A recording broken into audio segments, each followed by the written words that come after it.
Hello and welcome back to another video. This is my monthly wrap-up. This is for the month of December of last year, 2021. So overall I read 4 books, which one of those was an audiobook, and 4 mangas, which 2 of them were standalone books, mangas. Not a series is what I'm trying to say. And the first book that I want to talk about is Barracoon by Zora Hurston, which, yes, I finally did it. I finished the book.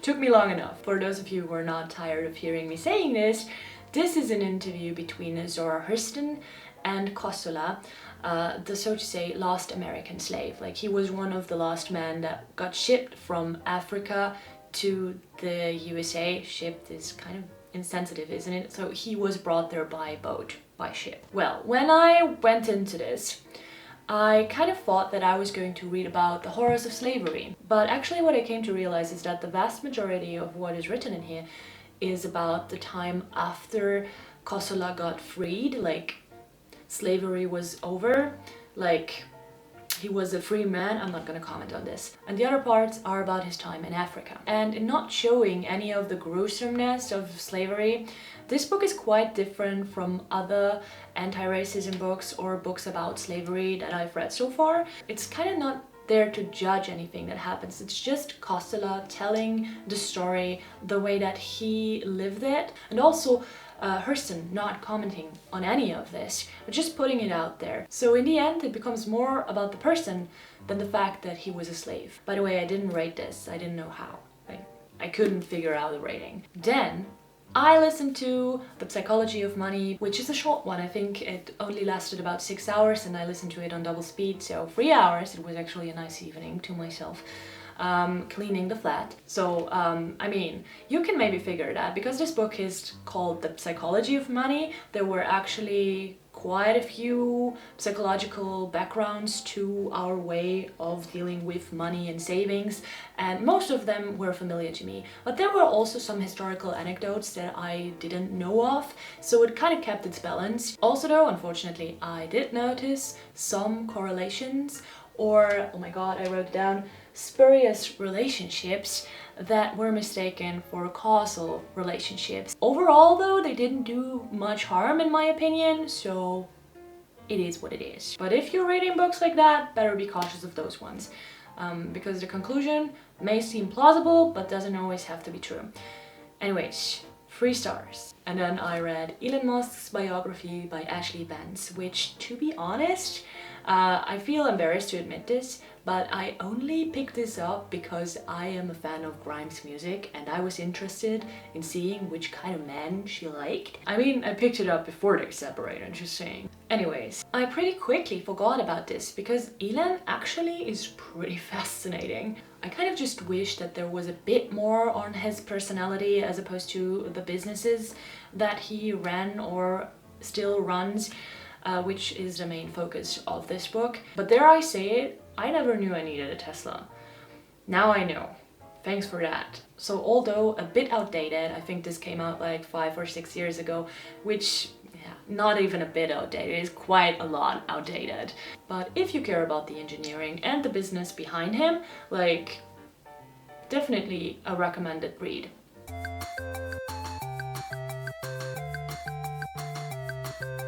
Then I finished Anna Grigorcea's Those Who Don't Die, which freely translated.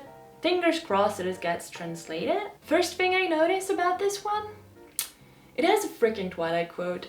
So how bad can a book be that quotes freaking Twilight? I tell you, not that bad. I was excited about this one. This one was the "And so the lion fell in love with the lamb" one. Like, oh my god, high classics. About the story, it's about a painter who spends her summer holiday in the house of her family, which lives in Transylvania. And morbid stuff happens. I noticed that this one was leaning to a heavy amount on the Bram Stoker Dracula original story. And I say I noticed, but it's very apparent. It's not a detail that I just detected. No.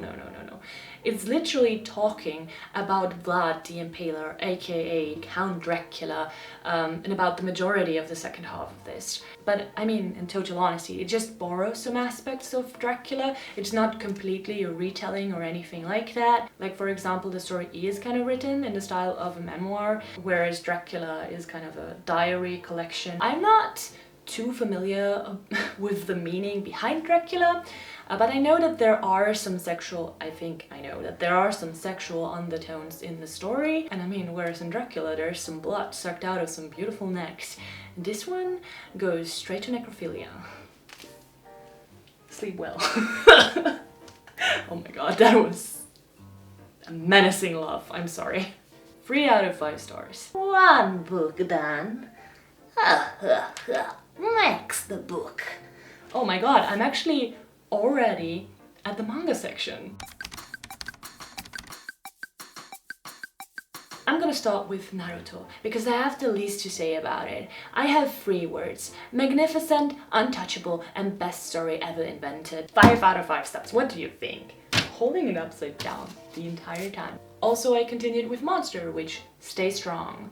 The only thing that I've noticed is that Urasawa is actually very good at portraying personalities, like they're very distinct. But funnily enough, like he has sort of a limited range in drawing like facial features, and that became very, very apparent to me, because in this one there are a lot of people introduced that you haven't ever heard of before, and I kind of started to mix them up. Like, just looking at the panels, I wasn't always sure which arc I was reading at the moment. And then I actually started reading the chapter or the interlude or whatever, and then it became very clear to me what I was reading.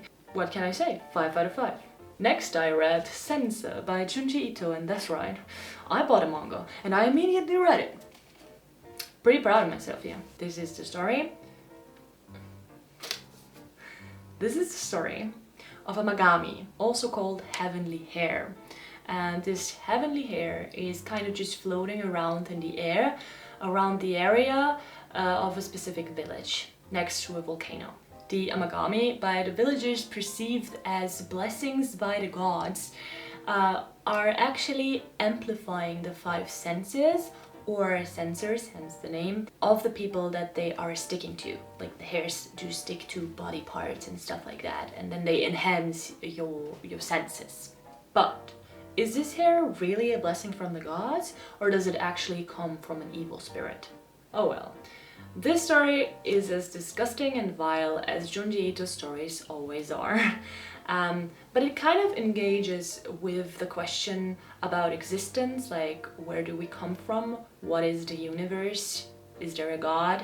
And interesting to me was that, at least in my experience with the book, like, around the middle mark, I stopped being scared and I just started being compelled by the story and how it will be resolved. Like, I genuinely just wanted to know what the outcome would be. I gave this one 3 out of 5 stars. I have to think about this rating, because in hindsight, I actually liked it more. And then one of my proudest possessions, which I also only got very recently, is Yonetmu Junji Ito's Cat Diary. And this is pure perfection. Like, honestly, I couldn't stop laughing at this.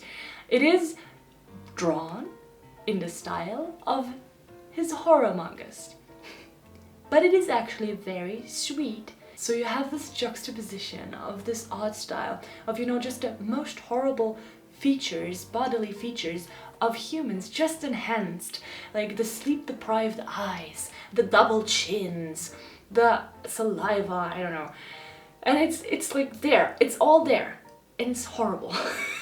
But then you have like this cute and loving story of how Junji Ito just falls in love with his cats. Come on. How can you not love this? I had to laugh out loud so many times during this. I really think about rereading this. This is just so good. But wow, best purchase ever.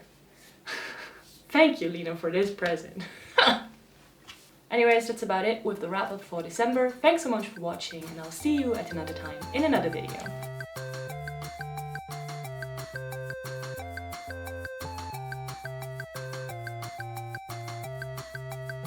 I think that's just gonna be my signature move from now on with mangas, just holding them upside down the entire time.